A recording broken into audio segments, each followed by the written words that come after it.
নমস্কাৰ বন্ধু বান্ধৱীসকল। অসম চৰকাৰৰ নিযুক্তিৰ ক্ষেত্ৰত এটা খুব ভাল খবৰ আহিছে।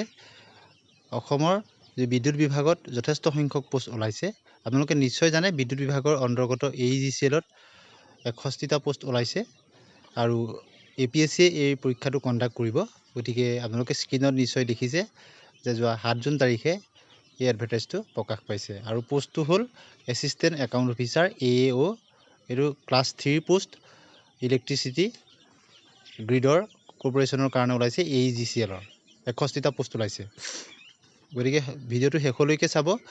কেনেদৰে আবেদন কৰিব লাগিব, এলিজিবিলিটি ক্ৰাইটেৰিয়া কি আছে, সকলোখিনি কথা ইয়াত আলোচনা কৰিম। আপোনালোকে নিশ্চয় দেখিছে যে 61টা পোষ্ট আৰু ইয়াত বিভিন্ন ধৰণৰ আনৰিজাৰ্ভ কেটেগৰীৰ পৰা আৰম্ভ কৰি OBC, MOBC, SC, ST plains বা PWDৰ কাৰণেও ৰিজাৰ্ভেশ্যন আছে। আপোনালোকে নিশ্চয় দেখিছে আৰু পে'মেণ্ট ষ্ট্ৰাকচাৰ যথেষ্ট ভাল।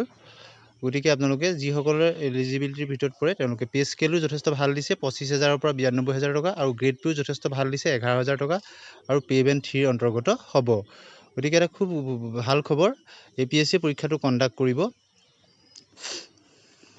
নিশ্চয় আপোনালোকে বহুত আশাৰে বাট চাই আছিলে AEGCL-ৰ এই ভেকেঞ্চিৰ কাৰণে। গতিকে অতি সোনকালে আপোনালোকে আবেদন কৰিব আৰু কেনেদৰে আবেদন কৰিব লাগিব সকলোখিনি ষ্টেপ আপোনালোকক ভিডিঅ'টোত বুজাই দিবলৈ চেষ্টা কৰিম। এলিজিবিলিটি ক্ৰাইটেৰিয়া হ'ল যে এডুকেশ্যনেল কোৱালিফিকেশ্যন লাগে। প্ৰথমতে ভাৰতৰ চিটিজেন হ'ব লাগিব, সেইটো নিশ্চয় জানে। দ্বিতীয়তে হ'ল যে বেচেলাৰ্ছ ডিগ্ৰী লাগিব, যিকোনো আৰ্টছ, ছায়েন্স বা কমাৰ্চৰ হ'লে হ'ব। মিনিমাম 55% লাগিব আৰু ৰিজাৰ্ভ কেটেগৰীৰ কাৰণে 50% লাগিব গ্ৰেজুৱেশ্যনত। আৰু যিসকলে এজ ৰিলেক্সেশ্যনৰ ক্ষেত্ৰত মিনিমাম এজটো আপোনালোকে দিছে 38 বছৰলৈকে আবেদন কৰিব পাৰিব। 21 বছৰৰ পৰা 38 বছৰৰ ভিতৰত হ'ব লাগিব।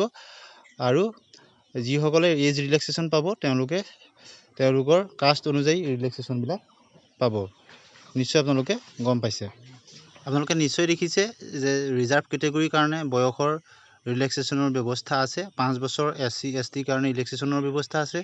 3 বছৰ OBC, MOBCৰ কাৰণে ৰিলেক্সেশ্যনৰ ব্যৱস্থা আছে আৰু এক্স ছাৰ্ভিচমেনৰ কাৰণে তেওঁলোকে মিনিমাম এজ 50 বছৰলৈকে দিছে। গতিকে খুব এটা ভাল খবৰ। আৰু পাৰ্চন উইথ বেঞ্চমাৰ্ক ডিজেবিলিটি তেওঁলোকৰ কাৰণেও ৰিজাৰ্ভেশ্যন আছে 10 বছৰলৈকে।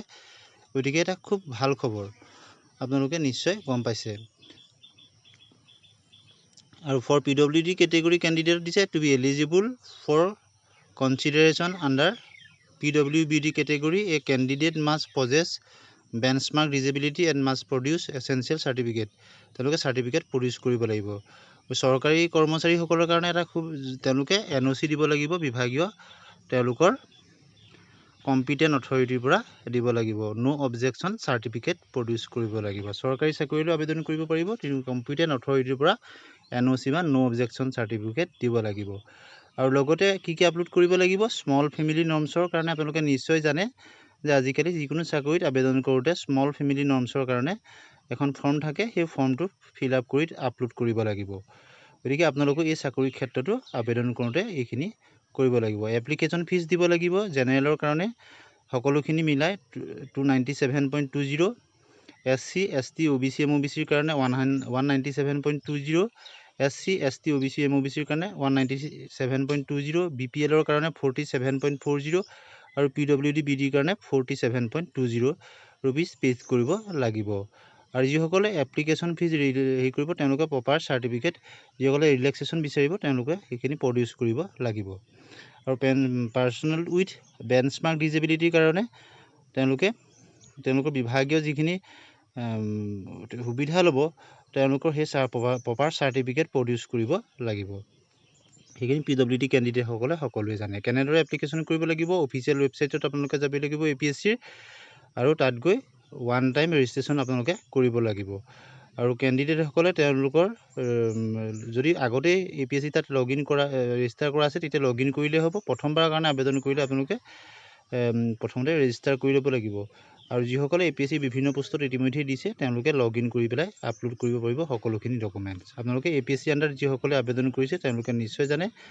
আৰু প্ৰথমবাৰৰ কাৰণে যদি APSC আণ্ডাৰৰ পৰীক্ষা এইটোত যদি দিব বিচাৰে তেতিয়াহ'লে প্ৰথমতে আপোনালোকে ৰেজিষ্টাৰ কৰি ল'ব লাগিব। তাৰপিছত ৰেজিষ্টাৰ কৰাৰ পিছত লগ ইন কৰি সকলোখিনি যাৱতীয় ডকুমেণ্টছ প্ৰপাৰলি আপোনালোকে তাত আপলোড কৰি দিব লাগিব। আৰু তাৰপিছত আপুনি পে'মেণ্ট কৰিব লাগিব। ছাবমিট কৰাৰ পিছত পে'মেণ্ট অপশ্যন আহিব আৰু পে'মেণ্টটো হেৰি হোৱাৰ পিছত আপোনাৰ ফাইনেল ছাবমিশ্যনৰ এটা ৰিচিপ্ট আপোনাৰ কাৰণে আহি যাব। গতিকে আপোনালোকে আশা কৰিছোঁ নিশ্চয় বুজি পাইছে যিখিনি ছাপৰ্টিং ডকুমেণ্টছ লাগে সকলোখিনি ডকুমেণ্টছ আপোনালোকে ছাবমিট কৰিব আৰু APSCৰ আণ্ডাৰ হ'ব পৰীক্ষাটো আপোনালোকে নিশ্চয় গম পাইছে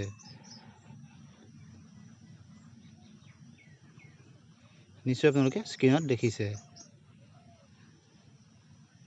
গতিকে আপোনালোকৰ আজি APSCৰ আণ্ডাৰ যিটো AEGCলৰ পোষ্ট ওলাইছে ইয়াৰ আবেদন অতি সোনকালেই অৰ্থাৎ অহা 15 তাৰিখৰ পৰা ইয়াৰ আবেদন হ'ব গতিকে আপোনালোকে অতি সোনকালেই আবেদন কৰিব আৰু পৰীক্ষাৰ কাৰণে কিটা জোন আছে শিলচৰ যোৰহাট নগাঁও তেজপুৰ কোকৰাঝাৰ আৰু গুৱাহাটী আচলতে আৰু ডিষ্ট্ৰিক্ট কোনকেইটাখন ডিষ্ট্ৰিক্টত কোনটো জোনত দিব পাৰিব তাত কিনাৰত দিয়া আছে আপোনালোকে চাই ল'ব গতিকে প্ৰথমবাৰ কাৰণে যদি ভিডিঅ'টো চাইছে চেনেলটো ছাবস্ক্ৰাইব কৰি দিব আৰু এনেধৰণৰ শিক্ষামূলক তথা নিযুক্তি সম্পৰ্কীয় বা বাতৰিৰ কাৰণে আমাৰ চেনেলৰ লগত সংযুক্ত হৈ থাকিব আৰু প্ৰথমবাৰৰ কাৰণে যদি ভিডিঅ'টো চাইছে চেনেলটো ছাবস্ক্ৰাইব কৰি দিব বন্ধু বান্ধৱীলৈ শ্বেয়াৰ কৰি দিব আৰু আপোনালোকৰ যদি এই বিষয়ে সুধিবলগীয়া থাকে কমেণ্ট ছেকশ্যনত ভদ্ৰভাৱে নিশ্চয় সুধিব আজিলৈ আহোঁ ধন্যবাদ